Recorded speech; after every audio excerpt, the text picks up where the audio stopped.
Alright, hello everyone. My name is Ryan James, and today I'll be presenting on privacy laws, a topic that's more important now than ever before.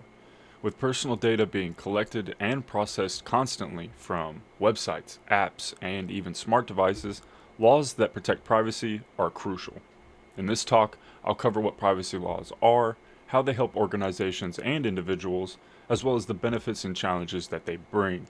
Also, some major real-world examples of how these laws get enforced. Okay, let's get into it. So to begin, what are privacy laws? They are legal frameworks that regulate how organizations collect, use, store, or share personal data. The goal is to give individuals much more control over their personal information, things like names, addresses, financial data, or online behavior in general.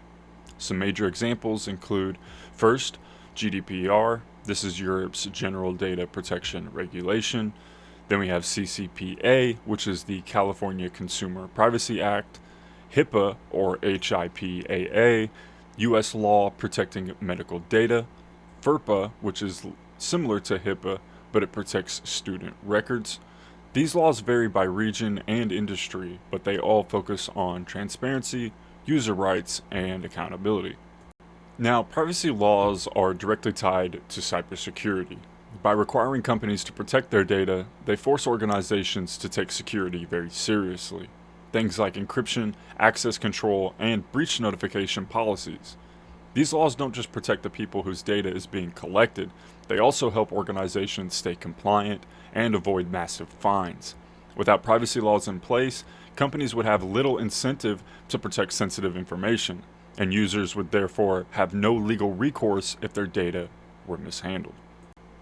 Most privacy laws give people control over their own data. For example, users can request access to their data, ask that it be deleted, or even opt out of certain types of data use. On the business side, organizations must get consent, be upfront about how they collect and use data, as well as report any breaches very quickly. These rights and responsibilities are now standard in privacy law. Now, what are some benefits of privacy laws? Well, first of all, they benefit both individuals and companies. For users, they provide more transparency and control. For businesses, they build trust and reduce risk. In fact, showing strong data protection can be a competitive edge. People prefer to deal with companies that respect their privacy. Now let's discuss a few challenges. The biggest challenge with privacy laws is compliance. Different rules apply depending on where your users are, and keeping up with legal changes is tough.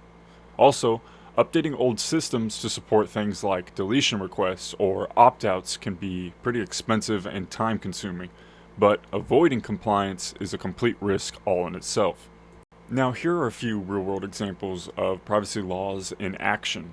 Google was fined $57 million for violating GDPR. Facebook faced lawsuits and public backlash over the Cambridge Analytica scandal. TikTok has been fined in several countries for mishandling children's data. These examples show that these laws aren't just suggestions, they're being enforced. When it comes to compliance, in order to stay compliant, companies should follow best practices such as performing regular audits to track personal data, encrypting sensitive information, and writing clear privacy policies. Giving users control over their information and training your team to follow privacy rules is key to long-term compliance and trust. So, in conclusion, privacy laws are essential for protecting both individuals and businesses in today's data-driven world. They promote strong security practices, increase transparency, and build trust. While following them takes effort, the benefits, both legally and reputationally, make it more than worthwhile. That wraps up my presentation. Thank you for your time, and thank you for listening.